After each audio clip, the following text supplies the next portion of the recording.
मौका तुम्हारे लिए 63 साल में मिला है, वो मौका तुझे 9 साल में मिल गया है। कहीं ना कहीं पुण्य काम तो बोलो, कहीं ना कहीं पुण्यात्मा के घर में ही पुण्यात्मा जन्म लेते हैं। पुण्यात्माओं के घरों में कभी पापियों का जन्म नहीं होता है, और पापियों के घर में कभी पुण्यात्माओं का जन्म, पापियों के घर में कभी पुण्यात्माओं का जन्म नहीं होता। ये तो अपने अपने भाग्य है। जो पिता को नहीं मिला वो पुत्र को मिल गया। बोलो, जो पिता को नहीं मिला वो, और जो पुत्र को नहीं मिला वो पिता को नहीं मिल सका। ऐसा भी देखा जाता है कि पिता पुत्र मुनि बन जाता है और पिता आलू प्याज का भी त्याग। अब आप कहो, अरे कैसे है ये? बोलो, कैसे बताओ? इनका लड़का महाव्रती, इनको मोड़ा महाव्रती, और ये बीड़ी पीते हैं, ये तमाकू खाते हैं, ये गुटखा खाते हैं, ये रात में खाते हैं। तो क्या कर सकते हम? कछु उपाय है? अब हम क्या करें? मोड़ा मुनि बन गए तो का मोड़ा मुनि बनो तो हम भी मुनि बन जाए का? अरे मुनि मत बनो, पर कम से कम व्रती तो बनो। थोड़ा सा कुछ तो लोक लाज रखो। लेकिन कर्म की बड़ी विडंबना है, कर्म की बड़ी जिसका बेटा मुनि हो और उसका पिता रात में खाता हो, कितनी आश्चर्य की बात है। जिसके पिता मुनि हो और उसके बेटे मंदिर तक ना आते हो, कितनी आश्चर्य की बात है। जिसके माता पिता मुनि आरी का हो और उसके बेटा बहू चौका ना लगाते हो, कितनी विडंबना की, कितनी विडंबना की बात है। बस यही ध्यान रख करके चलो, यही मान करके चलो, यही सोच करके चलो, कर्म किसी को छोड़ता, अपनी अपनी करनी है, अपनी अपनी अपने अपने कर्मों का क्या है? फल है। जो जीव क्या कर रहा है? भुगतान कर रहा है। जिसके लिए भोग है ना, भोग कर रहा है, भोगना है उसके लिए। ऐसे जो क्या है, ये जीवन क्षणिक है। प्रति समय आयु कर्म के निषेध क्या हो रहे? आयु कर्म के निषेध दो प्रकार से खिरते, एक पाप के साथ और दूसरे पुण्य के साथ। बोलो, आयु कर्म के निषेध कैसे कैसे खिरते हैं? पुण्य के साथ, और एक हिंसा कर रहे उस समय भी तुम्हारे आयु कर्म के निषेध खिर रहे थे, और पूजा कर रहे थे तो भी तुम्हारे आयु कर्म के निषेध खिर रहे थे। मतलब आपकी आयु प्रति समय क्या हो रही थी? कम हो रही थी। बस क्षणिक थोड़ा सा समय बचा हुआ है। कितना? थोड़ा सा समय बचा हुआ है। जो कुछ करना है कर लीजिए, जो कुछ करना है कर लीजिए। अभी मौका दोबारा मिलने वाला मौका दोबारा मिलने वाला नहीं है। जो खूब अट्टाहस लेके कहते थे, खूब हंस हंस के कहते थे, हमारी मम्मी, हमारे पापा, हमारे बेटा, हमारी बेटी, हमारे सभी अट्टाहस लेकर के जो सब कुछ कहा जाता था, कोरोना ने जता दिया कि थोड़ी सी शांति रखो। और अब भी यदि लोगों का अभिमान कम ना हो, क्या अब भी लोगों का यदि अभिमान कम ना हो, अब भी लोगों का मान यदि कम ना हो, यदि अब भी लोगों का अहंकार कम ना हो, तो समझ जाना अब लोग कभी भी सुधर।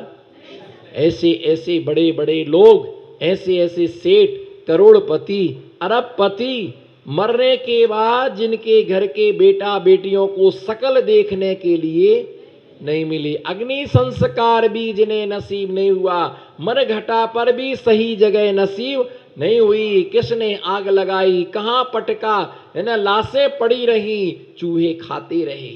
क्या? लाशें पड़ी रही, चूहे खाते रहे, लहू लुहान होता रहा, कोई देखने वाला नहीं। ऐसी पैक कर करके लाशें रख दी, है ना, कि पड़ी है। लोगों ने देखा, ओहो, मरने के बाद जीवों की ये दशा, मरने के बाद जीवों की ये जीवन पानी की बूंद के समान क्षणिक है, नष्ट होने वाला है। कितने राजा महाराजा मौत के मुख में, मौत के मुख में कितने राजा महाराजा, बोलो कितने राजा महाराजा मौत के मुख में समा गए, मृत्यु के मुख में समा गए, है ना। मृत्यु कितने लोगों को खा गई, लेकिन उसका आज तक पेट नहीं भरा। आज भी उसका पेट क्या है, खाली है, तैयार बैठी है, किसकी सांसें बंद हो रही। तो ऐसे यह विभूति क्या है, बिजली के समान चंचल है। किसके समान, बोलो किसके समान, ये विभूति बिजली के समान चंचल है। वैभव यहां से आया और यहां से, बोलो कहां से आया, यहां से आया और यहां से चला गया। जब वैभव आता है तो अच्छा लगता है, क्या वैभव आता है तो अच्छा लगता है, लेकिन जब धन जाता है तो अच्छा नहीं लगता है। गरीबी आ जाती है, हाहाकार मच जाता है। बिना पैसे की तो मात्र एक ही संसार में जीव है, दिगंबर मुनियों का काम चलता है। किसका, दिगंबर मुनियों का काम चलता है ना। बस सब्जी के भाव घट जाए तो भी वो खुश रहते हैं, और सब्जी के भाव बढ़ जाए तो भी वो, बोलो सब्जी के भाव बढ़ जाए तो भी खुश रहते हैं। कोई दाल में खुश, बोलो हाथ उठाओ ना, कोई दाल में खुश, कोई माल में खुश। हंस के बोलो, एक हंसी 100 पकवान की बराबर है। फिर भी लोग ऐसे ही बैठे रहते हैं। ऐसे लगता उनकी शक्लों को देख के जैसे खाकड़ा जल गया हो। उधर मत देखो, कर्फ्यू है उधर। जब जब लेडीज की तरफ नजर जाए समझ जाना भारी कर्फ्यू है, यहां भारी कर्फ्यू है, भया भारी कर्फ्यू। देखना ही नहीं वहां, अपने तरफ देखो, अपनी की तरफ देखो, दूसरे की तरफ मत देखो, दूसरे की तरफ मत देखो। जबरदस्त तो 420 धारा है, और जब लगती है 144 धारा। बोलो ना, खाली गोल्डन का चश्मा लगाने से कोई स्मार्ट नहीं होता है। एक मुस्कुराहट 100 पकवान की बराबर है। बोलो, हमें आपसे बुलवाना है, एक मुस्कुराहट 100 पकवान के बराबर है। अगर किसी ने एक बार मुस्कुराया है, इसका मतलब 100 रसगुल्ला खा के आया है, 100 रसगुल्ला खा के आया है, 100 पकवान के बराबर है। तो भैया ये ध्यान रख करके चलना कि व्यक्ति अगर बिना मतलब का हंसता है तो उसको मूर्ख समझना चाहिए, उसे मूर्ख समझना चाहिए, मूर्ख है। और जो सामान्य से काम में जो प्रसन्न चित्त हो, अच्छे काम होने पर मुस्कुराता है, उसे साधारण आदमी समझना। और जो व्यक्ति दुख में मुस्कुराए उसे साधु पुरुष समझना। साधु दुख में भी क्या करता है, मुस्कुराता है। इसका मतलब उसने दुख को दुख के रूप में अंगीकार, उसने दुख को दुख के रूप में उसने स्वीकार नहीं किया है। उसे दुख जैसा लगा ही नहीं, दुख है ही नहीं, दुख। कोई दाल में खुश, जाने वाले को जाने ना दे, और जो चला गया उसको बुलाए ना। जो जाने वाले को जाने ना दे, और जो चला गया उसको बुलाए ना। भैया ध्यान रखना, ये संपत्ति सब यहीं की यहीं पड़ी रह जाएगी। चक्रवर्ती भी छोड़ करके गया, वो साथ में कुछ भी लेकर के नहीं गया। कितना वैभव था, अपार 18 कोड़ी घोड़े, 84 लाख हाथी, 1 करोड़ हंडे जिसके घर में, 14 रत्न, 9 निधियां, अपार संपत्ति जिसके पास में थी, और वो क्षण भर में छोड़ करके चला गया। क्षण भर में वो छोड़ करके चला गया। उसे नहीं लगा क्या करना इन सब का, मरने के बाद छोड़ोगे, इससे अच्छा जीते जी छोड़ करके। जीते जी एक दिन तो छोड़ना ही है ना, छूटेगी सबका सब। जो जहां पड़ा वो सब वहीं का वहीं पड़ा रह जाएगा। जाने वाला चला जाएगा, देखने वाला देखता ही रह जाएगा। बस लोग इतनी चर्चा करेंगे, बेचारा, बोलो बेचारा, लोग इतनी चर्चा करेंगे, बेचारा, बोलो बेचारा चला गया। लोग इतनी चर्चा करेंगे, बेचारा, बेचारा कहां चला गया? जहां जाना था वो चला गया।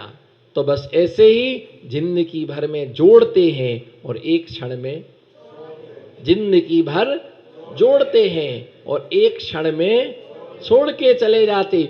ऐसी बिजली के समाचार, ऐसा अचिंत विचिंत विचार कर प्रसमाय आत्मिक अलौकिक शांति के लिए। कोई किसकी शांति? आत्मिक अलौकिक। अलौकिक शांति हमें अध्यात्म से मिलती है। अपने स्वरूप में समाने से हमें वो शांति मिलती है।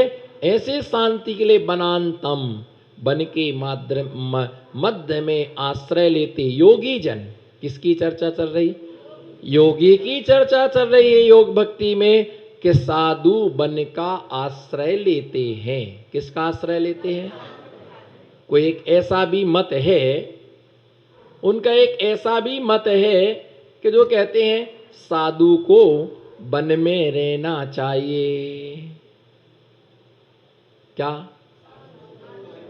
साधु को वन में रहना चाहिए, फिर श्रावक को भी वन में चौका लेके आना नहीं। वो मत कहो, वो बात मत कहो। साधु को जंगल में रहना चाहिए। बोलो, जंगल जंगल बात चली है, पता चला है। बोलो, जंगल जंगल जंगल जंगल बात चली है, पता चला है। जंगल जंगल बात चली है, गांव में नहीं चली। साधु को जंगल में रहना चाहिए। बोलो ना थोड़ा हंस के करके, साधु को जंगल में रहना चाहिए, पर्वत पर रहना चाहिए, पेड़े के नीचे रहना चाहिए, और श्रावक को एसी में पांव पसार के सोना चाहिए। वहीं पड़े पड़े रामकली को आवाज दे, ओ प्राणों से प्यारी, कॉपी लाओ कॉपी, चाय लाओ चाय। क्या? कॉपी लाओ, चाय लाओ, थोड़ी देर के बाद नाश्ता लाओ। बस धर्म कर्म कोई। यदि साधु के लिए तुम कहते वन में जितने चतुर्थ काल में साधु निष्प्रय थे, श्रावक भी उतने ही निष्प्रय थे। वो साधु के आहार के बाद भोजन करते थे। और आज ईमानदारी से सही बोलना, झूठ मत बोलना। झूठ बोले कौआ काटे, पिक्चर का गाना नहीं सुना रहा हूं। झूठ बोले कौआ काटे। बोलो, यानी साधु के भोजन के आहार के पहले सपड़म सपड़म, साधु के आहार के पहले हल्का फुल्का ले लो, लाइट लाइट। मम्मी थे भी हलवा ले ले थोड़ा सा। नहीं नहीं, मैं तो महाराज के आहार के बाद लूंगी। नहीं नहीं मम्मी, महाराज जी 12 बजा देता है। महाराज जी को क्या है? महाराज जी का तो जी पथरा सो है, ना उन्हें भूख लगे ना उन्हें प्यास लगे। तुम तो ले लो थोड़ा, 1 गिलास दूध ले लो। मम्मी ले लो। फिर मम्मी को पिलाया बहू ने, तो और मम्मी ने पिलाया। अब थेबी ले लो, थेबी लगी है चौका में, 12:30 बज जाएगा, 1 बज जाएगा। कतरा बज जाएगा? 12:30 1 बज जाएगा, है ना। इसलिए तुम ले लो ले लो ले लो। और फिर थोड़े से क्या है, अच्छा अनाज नहीं खाना है। क्या नहीं खाना है? अनाज नहीं खाना है। तो थोड़े बनाना के वेपर्स, बनाना के, देखो कैसे कैसे मुस्कुरा रहे हो, जैसे प्लेट लग के आ गई हो, है ना। थोड़ा वो अनाज में नहीं हो तो फरारी है, केला के वेपर्स।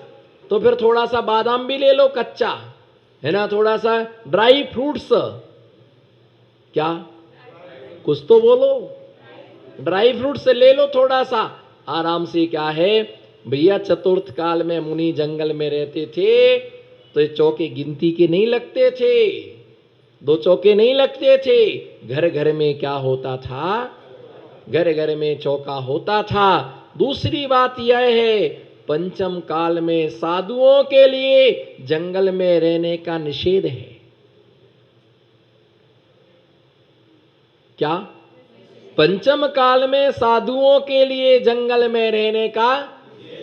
आचार्य पद्मनंदी स्वामी पद्मनंदी पंचविंशतिका में स्पष्ट लिखते हैं, कलौ काले बनौ बासो वर्जिता दिगंबरा स्थिते जिनागारे श्रावक मूल कारणम। क्या लिखा? मैं तो हमेशा आगम से बोलता हूं, और मेरा आगम तुम्हारा गम, मेरा आगम और तुम्हारा गम। तुम अभी भी नहीं हो रहे चरणों में नम, क्योंकि तुम्हारे परिणाम नहीं है सम, पूरे हो गए विषम। हमारा तो आगम है। जैसे सब्जी तराजू पर तुल के बिकती है, हमारी देशना भी जिनागम के तराजू पर तुल करके ही तुम्हारे पास में पहुंचती है। जैसे सब्जी वाले को तुमने देखा क्या वो सवेरे से टोकने में रखता है और देखता कि पिलपिला टमाटर कौन सा है, उसको अलग करो। तुम एक दिन बोल रहे थे कि भैया ये टमाटर रास्ते में मत फेंका करो आप। हाँ, नमो सिद्धाड़म, वो मेरे मेमोरी में सिलेक्टेड है वो बात। हाँ, खबर करो, मत फेंका करो, मत फेंका करो, इसके लिए रोड पर मत फेंका करो, साइड में डाला करो ये टमाटर, क्योंकि वो टमाटर पिचा हुआ पड़ा हुआ था। ऐसे मत डाला करो सब्जी के लिए। जैसे वो सवेरे से सब्जी छांटता है, ऐसे ही भैया हम भी जो इधर उधर की बातें उनको पहले ही हम छांट देते हैं। आपको तो शुद्ध प्योर क्या परोसता हूं, जिनागम। इसलिए मैं कोई पिक्चर की गाना नहीं सुना रहा हूं, जिनागम की मूल गाथा में सुना रहा हूं। कलौ काले बनौ बासी वर्जितो दिगंबरा स्थिते जिनागारे श्रावक मूल कारणम। कलौ काले बनौ बासी।